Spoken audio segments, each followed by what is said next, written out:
اوس دا خبرې واورئ د دو دا خیال و چې دا سړی نشهیي دی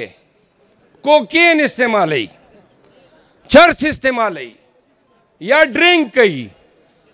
نو زه چونکې د خان وکیل یم نو د ده ورځې شپې معاملاتو نه خبر ومه 2 ورځو کې دا ټول ورته کېناستل چې که د خیره دی به اوس فریادونه کوي چې ما ته څه راکوي 2 ورځې تېرې شوې 5 تېرې شوې 7 تېرې شوې خان غږ نه کولو او دو پې غوږونه وو اخر یې ویې چې دا سړی خو دومره اوږد شو دومره خو نه اوږدېږي نو د ده ول یورین او د بلډ ټیسټونه یې واخیستل دا کوکین نه میاشتې په بلډ کې په وینه کې ښکاروي او چرس 3 میاشتې ټیم چې کوم دا چې څوک چرس ته کوي او 3 میاشتو پورې که هغه ټیسټ وشي نو د چرسو پته یې لګي نو د خان ټیسټونه وشول پته ولګېده چې خان خو له سره نشه کړې نه ده دا ټولې مفروضې وې دا ټوله د نون پروپیګنډه وه دلته دوته سوچ وشو چې دا سړی به په څه ماتو هغې نه بعده او تر نن ورځې پورې دا سرکار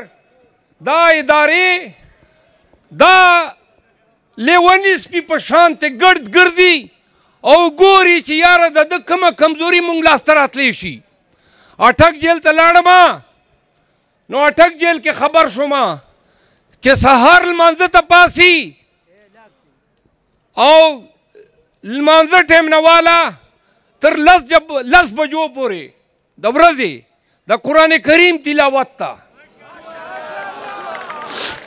ماسپښین بیا لمانځه ته پاسي او تر تهجد لمانځه پورې دا سړي به بیا د قرآن تلاوت ګردۍ ورځ کولو د تهجد لمونځ کولو او بیا به وده کېدو د تهجدو ګواهي زه ځکه یم چې کله دی ګرفتاره شوی نه و نو ده به تهجد لمونځ کولو نو ده به تهجد لمونځ نه بعده موږ سره خبرې کولې په ټلیفون یا په زوم عزیزانو په دغسې حالاتو کې دغه سړي په اټک جیل کې چې ورځ او شپه یې په عبادتونو شوه او بیا